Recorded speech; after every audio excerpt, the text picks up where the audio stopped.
नमस्कार दोस्तों, स्वागत है आप सभी का एक और नए वीडियो में। दोस्तों, ध्यान लगाने के बारे में हमने काफी सारी कहानियां सुनी हैं, हमने काफी सारी बातें सुनी हैं, लेकिन उसके बाद भी हम ध्यान नहीं लगा पाते, हम किसी काम में मन नहीं लगा पाते। आखिर ऐसा क्यों होता है और ऐसी क्या वजह है जिस कारण जब भी हम कोई कार्य करना शुरू करते हैं तो हमारा मन भटकने लगता है, हमारे मन में तरह तरह के विचार चलने लगते हैं और हम उस कार्य पर ध्यान ही नहीं लगा पाते। तो अगर आप भी इस समस्या से जूझ रहे हैं तो आज की जो कहानी है ये आपके लिए बहुत ही महत्वपूर्ण होने वाली है। तो इस कहानी को अंत तक जरूर देखिएगा।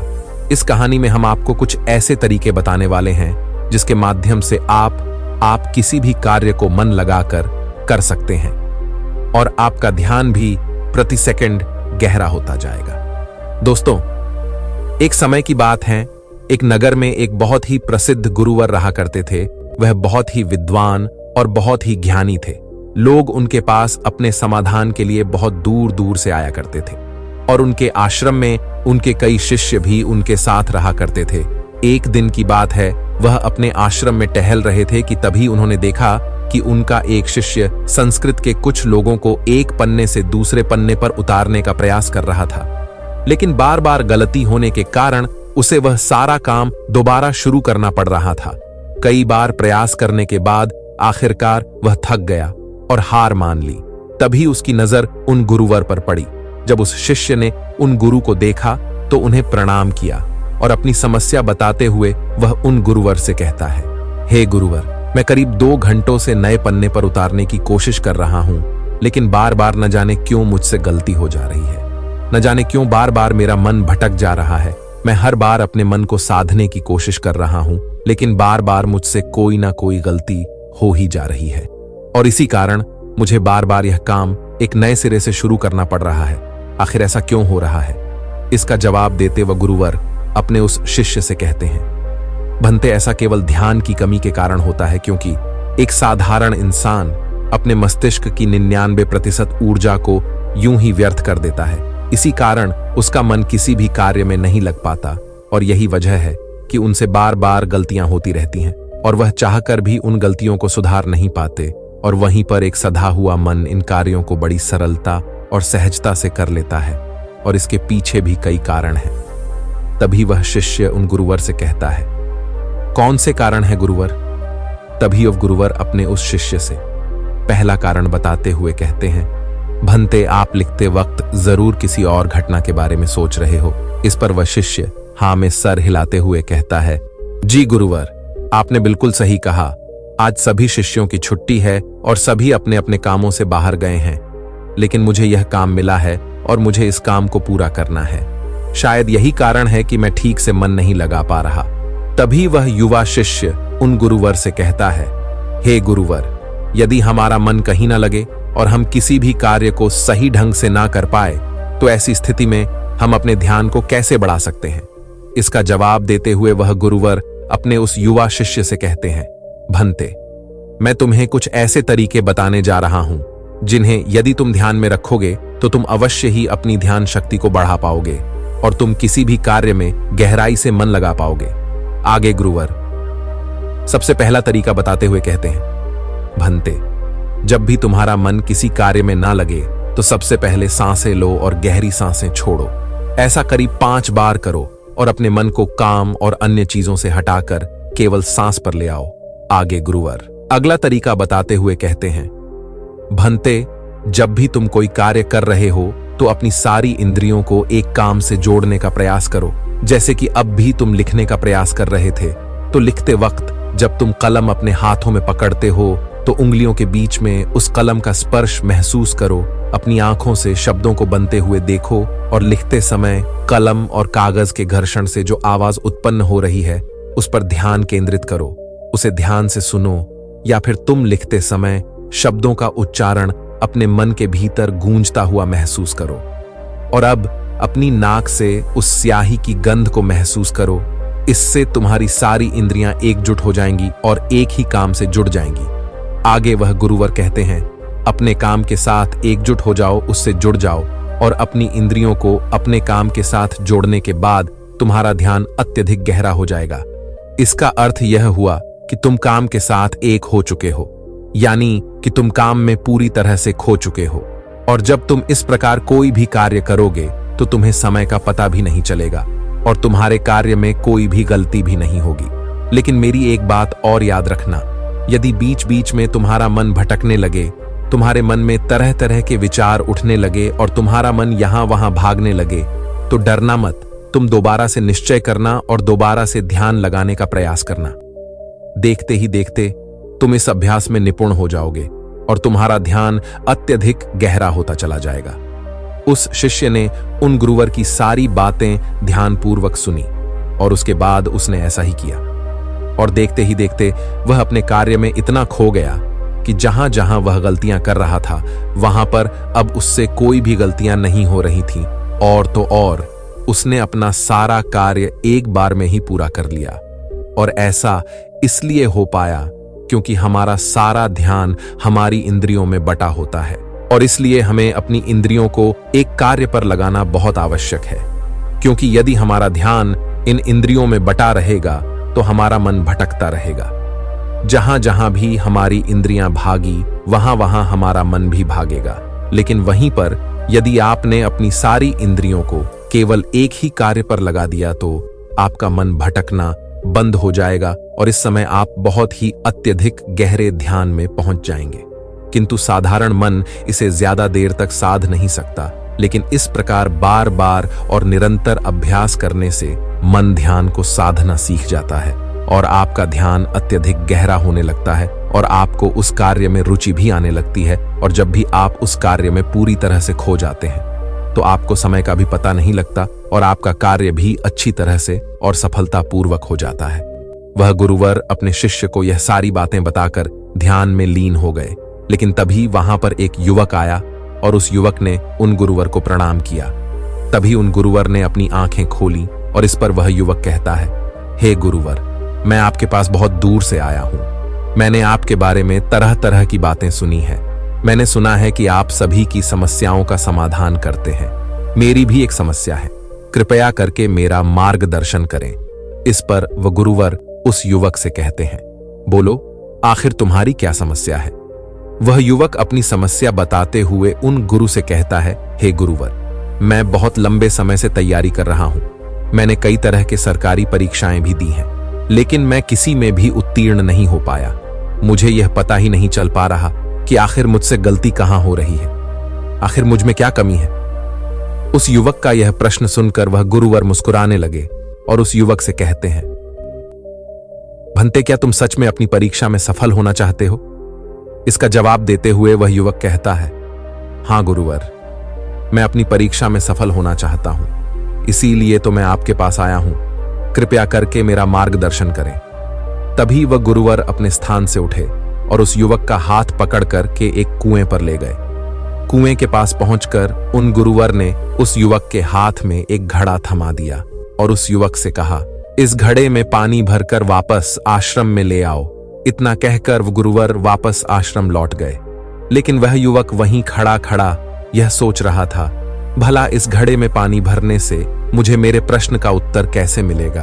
आखिर मुझे यह कैसे पता चलेगा कि मैं परीक्षा में कैसे पास हो सकता हूं? लेकिन उस युवक के पास और कोई विकल्प भी नहीं था। इसलिए जैसा कि उसे उन गुरुवर ने कहा था, कुएं से पानी खींचा और मटके में पानी भर लिया।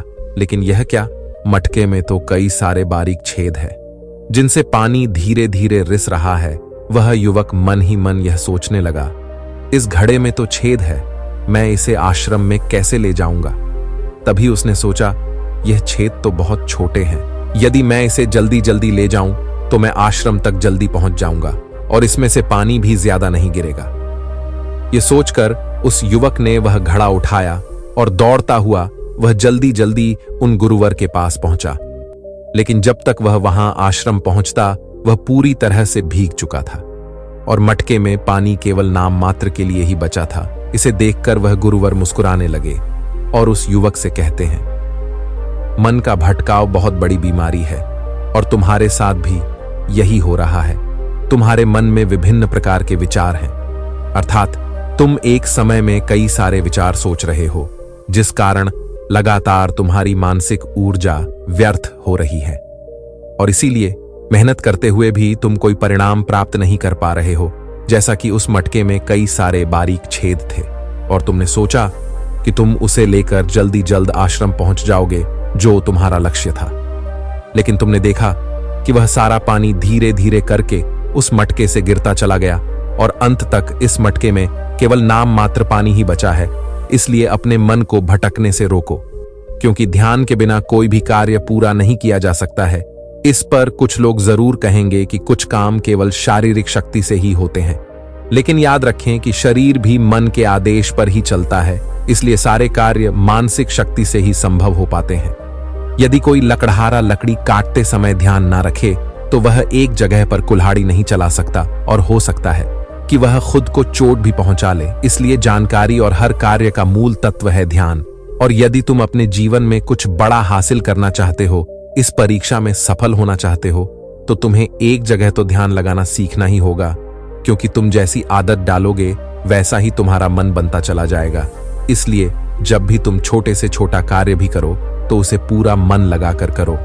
ऐसा करने से हमारे मन का स्वभाव बदलने लगता है और हम किसी भी कार्य में मन लगाने लगते हैं। और यदि एक बार तुमने इसमें निपुणता हासिल कर ली तो तुम्हें सफलता अवश्य मिलेगी। तभी वह युवक उन गुरुवर से कहता है, किंतु गुरुवर, जब भी मैं पढ़ने बैठता हूं तो मन में तरह तरह के विचार आने लगते हैं और मैं मन के उन विचारों में हटा चला जाता हूं। मैं चाहकर भी अपने मन को रोक नहीं पाता। ऐसी स्थिति में मैं मन के उन विचारों को कैसे छोड़ सकता हूं? इस पर वह गुरुवर मुस्कुराते हुए उस युवक के हाथों में गिलास थमा है और उस गिलास में लबालब पानी भर देते हैं और उस युवक से कहते हैं, यह गिलास जो तुम्हारे हाथ में है, इस गिलास में से एक भी बूंद पानी नीचे नहीं गिरना चाहिए, इसे पकड़ कर रखो। इस पर वह युवक कहता है। लेकिन कब तक? इसके जवाब में वह गुरुवर उस युवक से कहते हैं, जब तक यह गिलास मैं तुम्हें नीचे रखने के लिए ना कहूं। उस युवक ने उन गुरुवर की बात मान ली और तत्परता के साथ गिलास लेकर वह खड़ा हो गया। आखिर में उसे भी तो अपनी योग्यता उन गुरुवर को साबित करनी थी। शुरू में सब कुछ ठीक चल रहा था, लेकिन कुछ ही देर बाद उसके मन में तरह तरह के विचार उठने लगे और यह सोचने लगा, आखिर यह सब करने से भला क्या होगा? मैं चाहे कितनी भी कोशिश कर लूं, लेकिन मेरा मन मेरे बस में नहीं आने वाला। मैं उस पर नियंत्रण नहीं साध सकता। मैं कभी नहीं बदल पाऊंगा। ये सोचकर वह लड़का मन ही मन असहज होने लगा। वह लगातार कोशिश करता रहा, लेकिन अब उसके शरीर के हिलने से बार बार पानी गिलास से नीचे गिर रहा था और जमीन पर फैल रहा था। ये देख वह गुरुवर उस युवक से कहते हैं, बेटा, जब तक तुम्हारा मन शांत था तब तक पानी की एक बूंद भी गिलास से नीचे नहीं गिरी, लेकिन जैसे ही तुम्हारे मन में तरह तरह के विचार उठने लगे, तुम्हारा शरीर भी वैसी ही प्रतिक्रिया देने लगा और तुम्हारे शरीर की प्रतिक्रिया देने के कारण गिलास से पानी नीचे गिरने लगा और जमीन पर फैलने लगा। आगे और गुरुवर उस युवक को समझाते हुए कहते हैं, बेटा, जैसे गर्म लोहे पर हथौड़ी की चोट पड़ती है तो वह एक नया आकार लेता है, ठीक उसी तरह से एक विचार छोटे हथौड़े के जैसा होता है, जिसकी चोट से इंसान का शरीर, व्यक्तित्व और मन आकार लेने लगता है।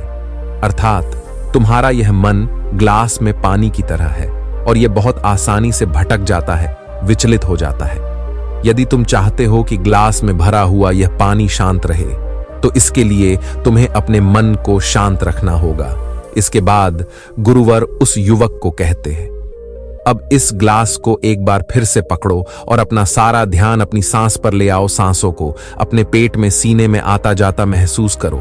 हाथ में जो दर्द है, जो असहजता हो रही है, उसे जाने दो। मन में जो विचार आ रहे हैं उन्हें जाने दो। खुद को यह याद दिलाओ कि तुम मन नहीं हो, बल्कि मन को देख रहे हो। तुम सांस भी नहीं हो, तुम सांस को देख रहे हो। ऐसा याद करने से विचार आकर चले जाएंगे, लेकिन तुम्हें विचलित नहीं कर पाएंगे। थोड़ी देर तक वह लड़का यूं ही अभ्यास करता रहा और अब तक पानी के उस गिलास से एक भी बूंद पानी नीचे जमीन पर नहीं गिरी। यह देखकर वह गुरुवर मुस्कुराए और उस युवक से कहते हैं, बेटा, बस अब यही अभ्यास अपने काम और पढ़ाई में करना। इससे मन धीरे धीरे शांत होने लगेगा। फिर कोई भी बड़ी चीज हासिल करना मन के लिए स्वाभाविक हो जाएगा। इस प्रकार तुम किसी भी बड़े से बड़ा लक्ष्य को हासिल कर सकते हो। और यदि तुम किसी परीक्षा में सफल भी होना चाहते हो तो यह भी तुम्हारे लिए बहुत सहजता से हो जाएगा।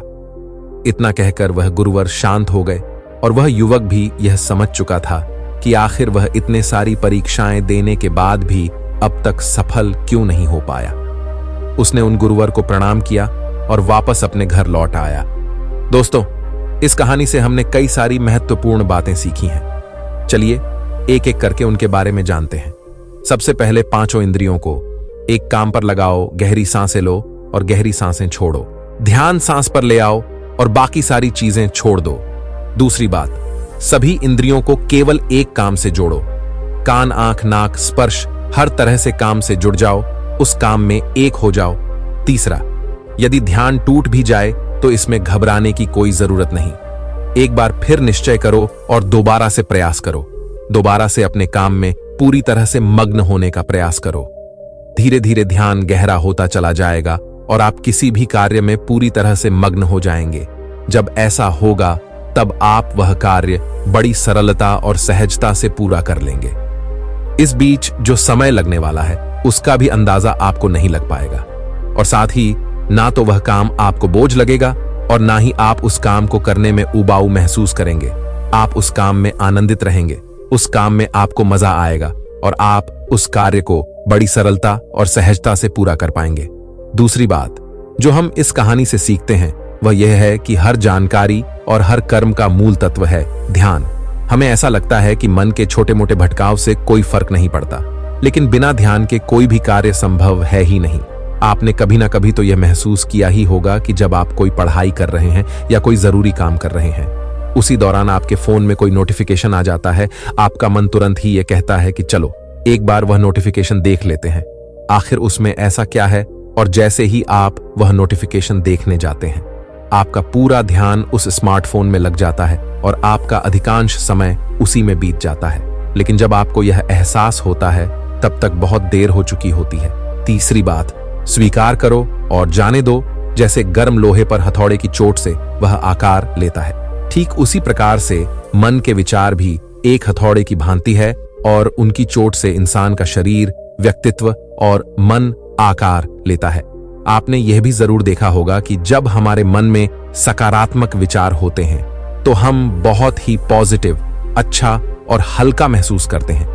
वहीं जब हमारे मन में नकारात्मक विचार होते हैं तो हम बहुत ही भारी, परेशान और चिंतित महसूस करते हैं। साथ ही हमारा शरीर भी बहुत थका थका महसूस होता है। इसलिए छोटे से छोटे विचारों पर हमें ध्यान देना आवश्यक है। इसीलिए हमें जागरूक रहना आवश्यक है और इसीलिए अनचाहे विचारों को अपने मन में न आने देना, उन्हें जाने दो, बल्कि अपने सांसों पर ध्यान रखो। खुद को यह याद दिलाओ कि मैं मन नहीं हूं, मैं तो मन को देख रहा हूं। मैं सांस नहीं हूं, मैं तो सांसों को देख रहा हूं। जो भी विचार आए उसे स्वीकार करो और जाने दो। ऐसा करने से मन अनचाहे विचारों से मुक्त हो जाएगा और आप एक पानी में पत्ते की तरह पानी के ऊपर तैरने लगेंगे, जिससे आप आनंदित और खुश महसूस कर पाएंगे। आपका शरीर हमेशा तंदुरुस्त और स्फूर्ति महसूस कर पाएगा और ना ही आपका मस्तिष्क किसी भी प्रकार के तनाव और चिंता में डूब पाएगा।